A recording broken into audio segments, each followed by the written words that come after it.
The tight monetary policy has been complemented by fiscal policy measures to enhance food production through subsidy program on fertilizer and seeds. Mr. Speaker, in February this year, the government took advantage of the improved international financial market conditions to refinance the buyback of US $1.5 billion of the Eurobond 2024. The government, through this process successfully removed the uncertainty of the settlement of the Eurobond. The government also successfully issued an 8.5-year infrastructure bond that attracted significant foreign investors, making it the most successful domestic bond issuance in the country's history. Mr. Speaker, these two operations in February significantly improved the market perception, together with a tight monetary policy stance and significant reforms in the interbank foreign exchange market. It has brought stability in the foreign exchange market. As of 31st May 2024, the exchange rate was Kenya shillings 130.20 to the US dollar, from a high of 163 earlier on in January. And this represents a significant appreciation of 18.7%. The appreciation and stability of the exchange rate created confidence and triggered inflows of foreign exchange foreign direct investment, and attracted investors to the Nairobi Securities Exchange. In order to enhance monetary policy transmission, the Central Bank of Kenya has adopted a new monetary policy implementation framework, and this is based on inflation targeting and introduces an interest rate corridor around the central bank rate. The interbank rate is expected to be within this corridor.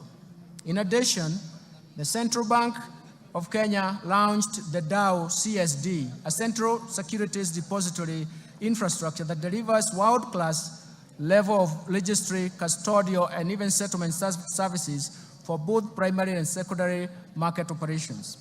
Mr. Speaker, I wish to encourage Kenyans and investors to take advantage of the DAO CSD to invest in risk-free treasury bills and bonds in order to grow their wealth and secure their financial future. We have simplified the DAO CSD, and investors can simply use the USSD *866# to log in and invest a retail bond for amounts as low as 600 shillings. This also will be launched to make investments of government securities all inclusive and include the bottom of the pyramid. Mr. Speaker, the strong economic fundamentals, together with the renewed investor confidence, is a signal for accelerated, broad economic growth and creation of jobs for our youth. In 2023, the total new jobs generated in the economy increased from 848,200 jobs compared to 816,600 new jobs generated in 2022. And this is attributable to policies implemented, especially when you focus on affordable housing and the agricultural sector interventions. Looking ahead, Mr. Speaker, and considering the ongoing reforms and even additional measures the government is introducing through the budget statement, we project our economy to grow at 5.5% in 2024 and 2025. This strong growth will be supported by ongoing interventions at the bottom-up economic transformation agenda. In this regard, the government will accelerate investment in human capital development and capital accumulation, in market development, protection and regulation, in domestic resource mobilization, in reforming and restructuring government institutions, and finally, and more important, digitization to usher an era of efficiency in economic management to support economic recovery. Mr. Speaker, in order to safeguard macroeconomic stability and protect the fragile economic recovery, monetary and fiscal policies will remain very prudent. The Central Bank of Kenya will ensure inflation rate remains within target while maintaining a competitive exchange rate and stable interest rates. The Central Bank is further expected to safeguard the improvements in the functioning of the interbank foreign exchange market and apply all its instruments to strengthen the monetary policy transmission mechanism. On the other hand, Mr. Speaker, fiscal policy stance over the medium term aims at supporting the government's bottom-up economic transformation agenda by delivering a strong fiscal consolidation with fiscal deficit declining from 3.3% of GDP in financial year 2024-2025 from a high of 5.7% of GDP in financial year 2023-2024. This will improve the primary surplus to 2.3% of GDP in the financial year 2023-2025 from a primary deficit of 0.4% in the previous year. I will later in this statement elaborate on policy measures to deliver the strong fiscal consolidation.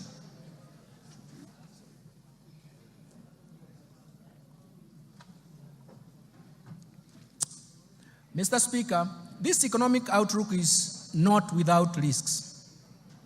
We continue to witness external shocks and recurrence of extreme weather events that not only affects the economic activities, but also pose major fiscal risks. The government will take appropriate interventions to cushion the economy from these risks. Mr. Speaker, let me now expound on the policy priorities of the government to promote economic transformation and improve livelihoods for Kenyans. First, let me start with the bottom-up economic transformation agenda. To strengthen economic recovery, the government will accelerate the implementation of policies, programs, projects, and interventions in bottom-up economic transformation agenda. First, enhance agricultural transformation. Second, support micro, small, and medium enterprises. Third, provide affordable housing and settlement. Fourth, achieve universal health care. Fifth, support growth of the digital superhighway and creative economy that will support job creation. Towards actualizing these objectives, actualizing development objectives to the public, the government in March 2024 launched the fourth medium-term plan for the period of 2023-2027. The MTP4, as we call it, translates the better aspirations into concrete priority interventions to be implemented by both levels of government. These are premised on the value chain approach with sectors which will target sectors with the highest impact to drive the economy and sustain economic recovery. The key priority interventions focus on the following value chain. First, leather and leather products, textile and apparel, dairy, the tea industry, light sector, edible oils, the brew economy, and natural resources, including mineral and forest, and finally the construction and building materials. The value chain approach ensures rational resource allocation by eliminating wastage of resources occasioned by duplication, overlap, fragmentation, and ineffective coordination in the implementation of the program and projects, while promoting a whole of government approach to service delivery. To create employment, special focus has been given to investment in special economic zones and county aggregation and industrial parks, diversification of export markets, and market access of goods and services from micro, small, and medium enterprises. Mr. Speaker, the government will also undertake the following targeted strategic interventions to support economic transformation. First, the government will continue to maintain macroeconomic stability to enhance security, to foster a secure and conducive business environment while protecting Kenyans and their properties. Second, the government will scale up development of critical infrastructure in the country, such as roads, railway, air, seaports, energy, water, and reduce the cost of doing business and ease movement of people and goods, as well as promote competitiveness. Third, the government will enhance investment in key sectors for broad-based sustainable growth by promoting agricultural transformation, growth in manufacturing, environmental conservation, and climate change mitigation, stimulating growth in tourism and sustainable land use. And all this in management will actually refocus ourselves in terms of how we can get moving in these subsectors. Fourth, the government will enhance human capital development through investment in health, education, and appropriate social safety nets for vulnerable groups, for vulnerable population, for improved social and economic outcomes. Fifth, the government will support the youth, women, and even persons living with disabilities through government-funded empowerment programs that leverage on partnership with private sector organizations. Sixth, the government will support county governments through transfer of shareable revenues to strengthen their systems and capacity in service delivery. Mr. Speaker, it's important to notice that it is for the first time since the advent of devolution that the county governments are getting shareable revenue, which is surpassing 400 billion shillings. Lastly, implement various policy and legal institutional reforms that will enhance the efficiency of public service delivery. Let me turn now to investing in climate change mitigation and adaptation to enhance resilience. Mr. Speaker, the effects of climate change have become detrimental to economies across the globe, with extreme weather conditions, events affecting lives and livelihoods of millions of people. The rising cost of adaptation are diverting funds from essential services like healthcare and education, and potentially destabilizing the economies. Mr. Speaker, Kenya has not been spared by these negative effects of climate change. The recent unprecedented floods that our country faced following the prolonged drought in 2021-2022 claimed lives, caused injuries to many people, and wreaked havoc on property, infrastructure, and livelihoods. The government responded promptly and undertook short-term measures to mitigate the devastating impacts of the drought and floods. Going forward, we shall formulate and implement long-term climate change adaptation and mitigation strategies to generate strong resilience pathways. Mr. Speaker, our climate action agenda is informed by the need to restore our degraded ecosystem that include forests, rivers, and wetlands. It is for this reason that His Excellency the President has rallied Kenyans to prioritize environmental conservation, implement aggressive reforestation, afforestation, and wetland restoration programs, and reverse the biodiversity loss and even land degradation. In response to the President's call, the government has stepped up climate adaptation mitigation efforts, including green energy, smart agriculture, decarbonizing manufacturing, e-mobility, and green building, all aimed at the attainment of zero carbon by 2050. I therefore urge all Kenyans to support the government's response to the ecosystem restoration that aims to grow 15 billion trees nationwide by the year 2030. Let me turn to policy, legal, and institutional reforms. Mr. Speaker, while we have made progress as a nation, we remain alive to structural constraints that impede the pace of economic development.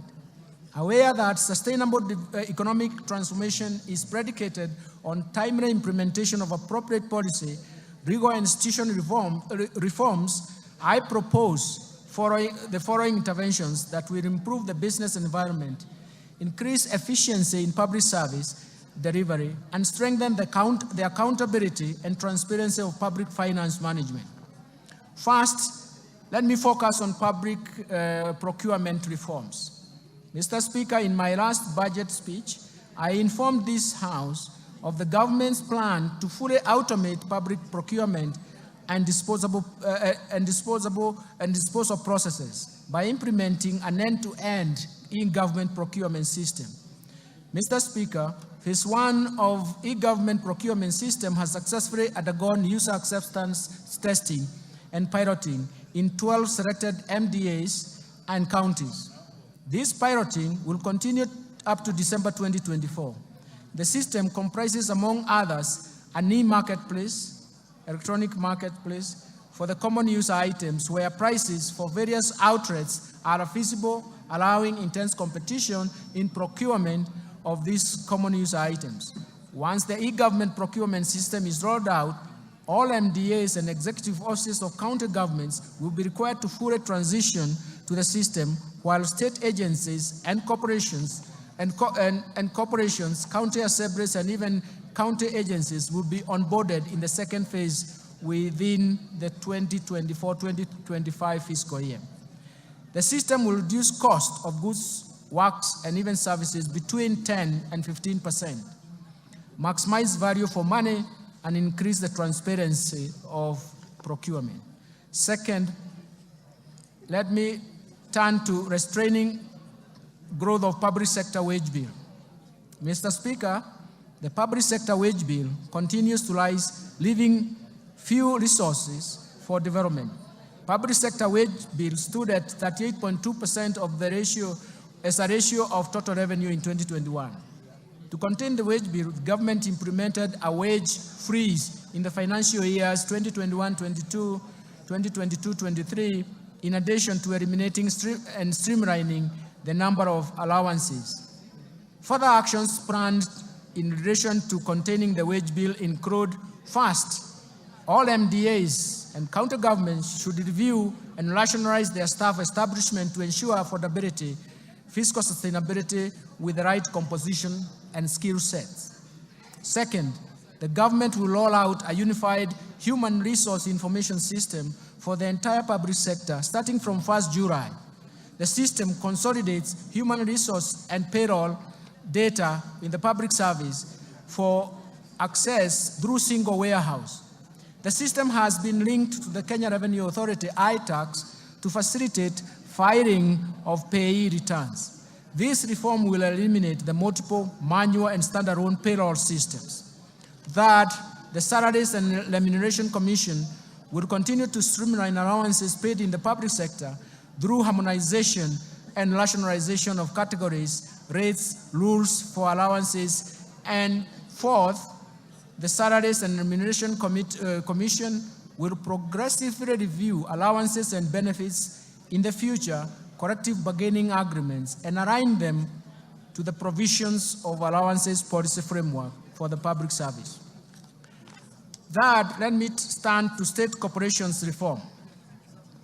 In order to address the challenges faced by state corporations, including government-owned enterprises, the government will first privatize government-owned enterprises whose mandates are no longer relevant, those that require huge budgetary allocations for bailouts, and those producing goods and services that are more efficiently produced by the private sector. Second, restructure the state corporations through mergers and/or transfer back to parent ministries or relevant state corporations to remove duplication of functions, and enhance the efficiencies and synergies in operations so as to optimize use of limited resources. And ensure state corporations are self-sustaining, generate additional revenue to the exchequer, and also ensure quality service delivery to Kenyans. In addition, Mr. Speaker, the government is committed to implement policy changes to ensure government-owned enterprises realize their full potential. You will note that in 2023, the cabinet approved the ownership policy for the government-owned enterprises. And this is a key governance reform framework. Mr. Speaker, to anchor the policy in law and to give effect to its operationalization, a draft Government-Owned Enterprise Bill 2024 has been finalized and is undergoing public participation. Once the process is completed and an approval granted by Cabinet, the bill will be submitted to this august House for consideration, and I'm seeking support from this House for approval of the bill. Mr. Speaker, we have also prepared a draft Government Investment Regulations 2024 to provide a framework for efficient and effective management of government investment. The draft regulations will be taken through public participation before submission to this House for consideration and, if possible, approval. Fourth, let me turn to pending bills. Mr. Speaker, in the last budget statement, I informed this House that the government plans to establish a pending bills verification committee to carry out a thorough analysis of all stock of pending bills for the period 1st July 2005 to 30th June 2022, and formulate measures to stop accumulation of pending bills going forward. Mr. Speaker, as you are aware now, His Excellency the President inaugurated the Pending Bills Verification Committee in November 2023. The committee received a total of 94,997 pending bills claims valued at Kenya shillings 662.3 billion. Analysis of the pending bill claims submitted by MDAs is ongoing. The general public has been given an opportunity to submit any pending bill claims owed by the national government. The committee is expected to complete its work and submit a report by October 2024 for implementation within the fiscal framework. Fifth, the national assets and inventory management reforms. Mr. Speaker, the National Treasury has initiated reforms geared towards automating assets and inventory management in MDAs as well as county governments. In this regard, the National Treasury will operationalize the assets and inventory management modules of IFMIS, with the module of all MDAs scheduled to launch and go live in July 2024. The rollout of county governments will commence thereafter. These reforms will enable the accounting officers to have visibility of all assets and inventory under their control and facilitate optimal assets utilization. Sixth, let me turn to financial sector reforms. Mr. Speaker, the Kenya banking sector remains stable, resilient, and continues to play its role in mobilizing funds and channeling them to deserving productive economic sectors and activities. The banking sector remained profitable with a growth of assets of 0.3%. It is now standing at 7.74 trillion in February 2024. Credit from commercial banks to the private sector stood at around 6.9% in terms of growth in April 2024 and has benefited key sectors of the economy. The Financial Inclusion Fund, popularly known as the Hustler Fund, and the de-risking of lending to the MSMEs through the Credit Guarantee Scheme have facilitated additional lending to the MSME sector. Mr. Speaker, to position the banking sector to effectively play its role in Kenya's socio-economic transformation, 3 recent reforms have been implemented. First, the licensing and oversight of digital credit providers to address inherent challenges, including the high cost of credit, unethical debt collection, inadequate disclosures and lack of transparency, breach of data privacy, and abuse of personal information. As at the end of March 2024, 51 digital credit providers have been licensed. Secondly, on climate change, the CBK in April 2024 issued draft Kenya Green Finance Taxonomy for public participation that will serve as a tool to classify whether particular economic activities are green or environmentally sustainable, and serve as a guide for banking sector and other market participants in making informed investment decisions or financing decisions.